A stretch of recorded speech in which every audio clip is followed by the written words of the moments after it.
ಎಲ್ಲರಿಗೂ ನಮಸ್ಕಾರ. ಇವತ್ತು ಗರಿ ಗರಿ ಮರಗೆಣಸಿನ ಚಿಪ್ಸ್ ಹೇಗೆ ಮಾಡೋದು ಅಂತ ತಿಳಿಸ್ತೇನೆ. ತುಂಬ ಒಳ್ಳೆಯ ಫುಡ್ ಅಂತಲೇ ಹೇಳ್ಬೋದು.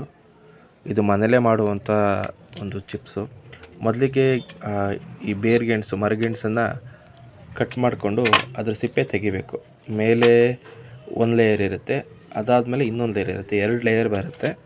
2 ಲೇಯರನ್ನು ತೆಗೆದು ಒಳಗಡೆ ಇರೋವಂಥದ್ದು ಬಿಳಿ ಬೇರನ್ನು ನಾವು ಚಿಪ್ಸ್ ಮಾಡಲು ಬಳಸಬೇಕು.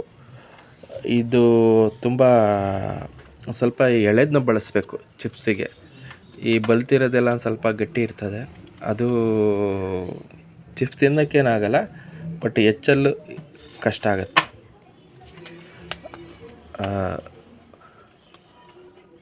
ಕಂಪೇರ್ ಮಾಡಿದರೆ ಈ ಚಿಪ್ಸು ತುಂಬ ಒಳ್ಳೆಯದು ಅಂತಲೇ ಹೇಳ್ಬೋದು.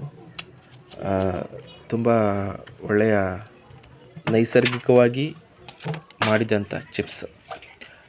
ಸ್ನೇಹಿತರೆ, ಇವಾಗ ಈ ರೀತಿ ಸಿಪ್ಪೆ ತೆಗೆದ ಮೇಲೆ ಅದನ್ನು ನೀರಲ್ಲಿ ತೊಳೆದು ಈಗ ಅದನ್ನು ನಿಮ್ಗೆ ಬೇಕಾದಂಥ ಶೇಪಲ್ಲಿ ಹೆಚ್ಚಿಕೊಳ್ಳಿ, ಕಟ್ ಮಾಡ್ಕೊಳ್ಳಿ.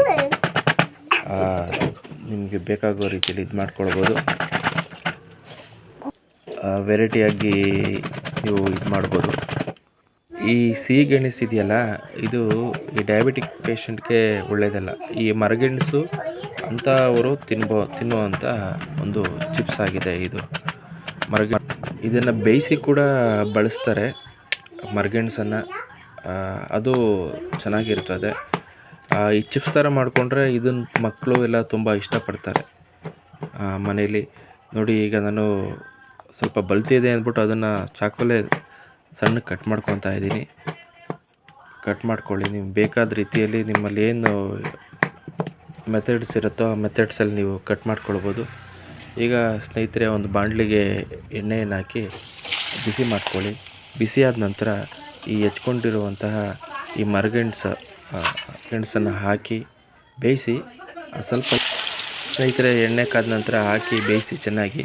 ಬೆಂದಮೇಲೆ ಒಂದು ಕಡೆ ತಕ್ಕೊಂಡು ಅದಕ್ಕೆ ಉಪ್ಪು ಖಾರ ಹಾಕಿ ಲೈಟಾಗಿ ಸಿಂಪಡಣೆ ಮಾಡಿ. ತುಂಬ ಚೆನ್ನಾಗಿರ್ತದೆ. ಬಳಸಿ ಮಾಡಿ ನೋಡಿ, ತಿಳಿಸಿ. ಎಲ್ಲರಿಗೂ ಧನ್ಯವಾದಗಳು.